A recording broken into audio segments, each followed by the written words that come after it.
What I find interesting is the trend towards applying an engineer's mindset to global problems, because it used to be a political mindset, but the actual answer generally is a pragmatic, cold hard look at a problem and find a solution. And it's nothing to do with politics, and that creates much better outcomes. I mean, the classic example of that is Bitcoin, right? When you want to reinvent a whole monetary system from scratch, that comes out. My whole view with Bitcoin was always that it's much better to be pragmatic and lay out a moderate case, which is that it's a hedge in a portfolio against the sort of traditionalist financial infrastructure. And so many people would get mad because they would anchor on this extremist view that it had to be everything. It had to be the solution and panacea to everything. The problem with that view is that that's just not how you maximize demand, right? When you think about products that really get to scale, there's a simplicity, and what that simplicity gives is people a very simple decision to make. Do I want to use this or do I not want to use it? And so if you want, for example, Bitcoin to get to mass market scale, the most powerful thing that you can do is describe it in simple, pragmatic terms that don't require zealous belief.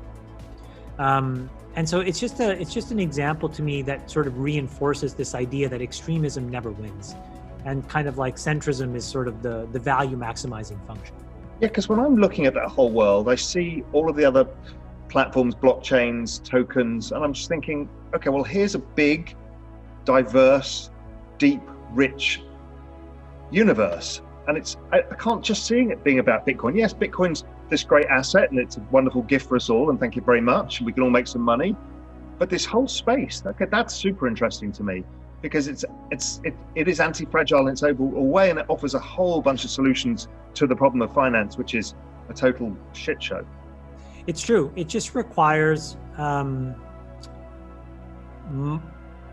sort of like a de-escalated, like I find that a lot of people in Bitcoin, and it's so funny because like many of them got there well after I did. They're just so arrogant about it. And I don't know, maybe I'm just dumber, but like, I just don't understand why people need to believe so much versus, view it more pragmatically and unemotionally. Because I think they'll find more success in the more unemotional, treatment of what it is. So like another example is like the entire DeFi movement. I got laughed at because somebody asked me, Laura Shin asked me what DeFi was, and I was like, I have no idea, but I own Bitcoin. And I was just telling the truth, which is like, I don't have the time to learn about all this stuff. And, at some point somebody will explain it to me and I'll know a little bit better, but it's not to say that it's not important, but it is to say that everything has a time and place. And if we are going to focus our energies on making Bitcoin mass market and scale, we have to dial down this zealous rhetoric and dial up pragmatist rhetoric. Pragmatist rhetoric is what will get your mother and your grandmother to have Bitcoin in their wallets. That's right. I love Michael Saylor, and his interview's been amazing, and he's on Real Vision, but he speaks in a term that no corporate treasurer understands.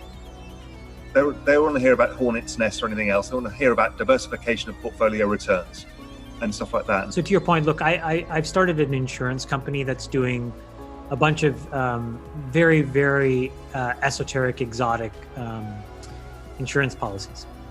And, one of the interesting things that I've learned with my co-founder, my partner in this, he's the CEO, I'm just the chairman, but is how many of these corporations view their balance sheets and, how they're buying all kinds of esoteric insurance.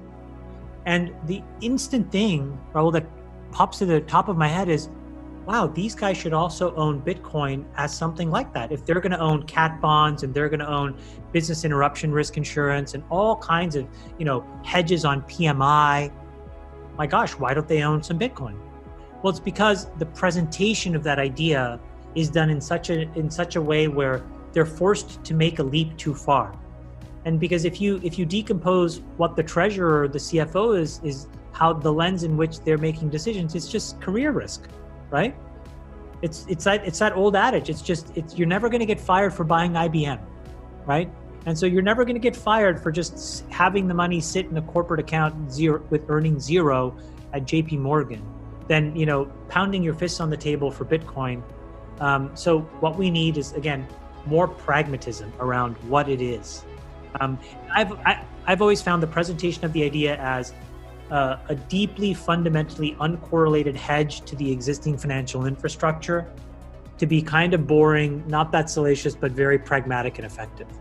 Yeah, I mean, a lot of people want to get the institutions into the space, and I keep explaining to people, stop talking about libertarian philosophies and, all of this stuff.